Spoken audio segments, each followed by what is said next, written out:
At any rate, Zarathustra has stopped his climbing for a minute and said, "Stop, dwarf, I or you, but I am the stronger of us two. You do not know my abysmal thought. That you could not bear. So, O you spirit of gravity, I have a thought that can destroy you. I have a thought that you can't bear." Then something happened that made me lighter, for the dwarf jumped down from my shoulder, the inquisitive one, and he crouched upon a stone there before me.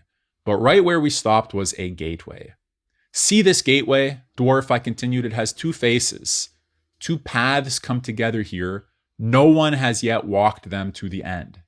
This long lane back lasts an eternity. And that long lane outward, that is another eternity. They contradict each other, these paths. They blatantly offend each other.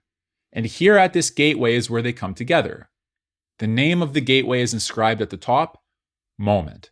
So from the perspective of the present moment, the past going backwards for eternity and the future going forward for eternity contradict one another. You can't walk those two paths in the same way or at the same time.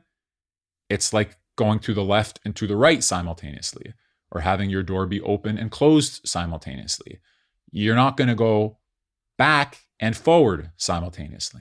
Whoever were to walk one of them further and even further on, do you believe, dwarf, Zarathustra asks, that these paths contradict each other eternally? So from the point of view of the moment, they seem like they go in opposite directions. But is there some other point of view from which they do not contradict each other, from which they do not necessarily go in opposite directions?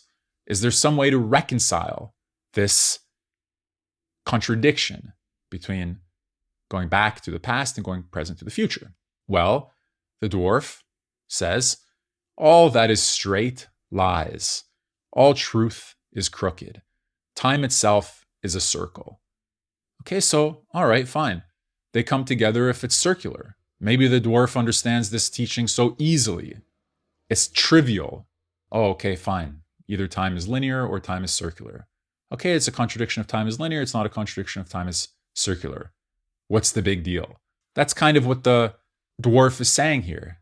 He's taken this very puzzling puzzle and very mysterious mystery, and he has just flattened it out. "You spirit of gravity," Zarathustra says angrily, "do not make it too easy on yourself, or I shall leave you crouching here where you crouch, lame foot, and I bore you this high." So how did the spirit of gravity get to where they are in the first place, to have a conversation about the nature of time, to have a conversation about the contradiction of time, and then about the moment and the past and the future? The spirit of gravity had to be carried up to that gate by Zarathustra. That's number one. The spirit of gravity would never have reached that question all by itself.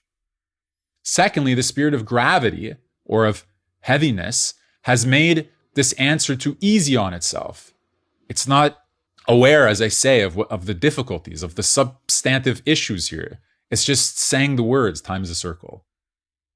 And Zarathustra is going to show that there's something the spirit of gravity doesn't understand about this notion, doesn't understand about this puzzle, and can't bear concerning it. "See this moment," Zarathustra continued, "from this gateway moment," the name of the gateway is moment, "a long eternal lane stretches backward. Behind us lies an eternity." That's just a restatement, right? We saw eternity that way. But here we get into something that maybe you didn't expect, and the spirit of gravity definitely did not expect. So let's read it. "Must not whatever can already have passed this way before? Must not whatever can happen already have happened, been done, passed by before? And if everything has already been here before, what do you think of this moment, dwarf? Must this gateway too not already have been here? And are not all things firmly knotted together in such a way that this moment draws after it all things to come, therefore itself as well? For whatever can run, even in this long lane outward, must run it once more. And this slow spider that creeps in the moonlight, this moonlight itself, and I and you in the gateway, whispering together, whispering of eternal things. And I and you. Must not all of us have been here before and return and run in that other lane, outward before us in this long, eerie lane? Must we not return eternally? Thus I spoke softer and softer, for I was afraid of my own thought and secret thoughts.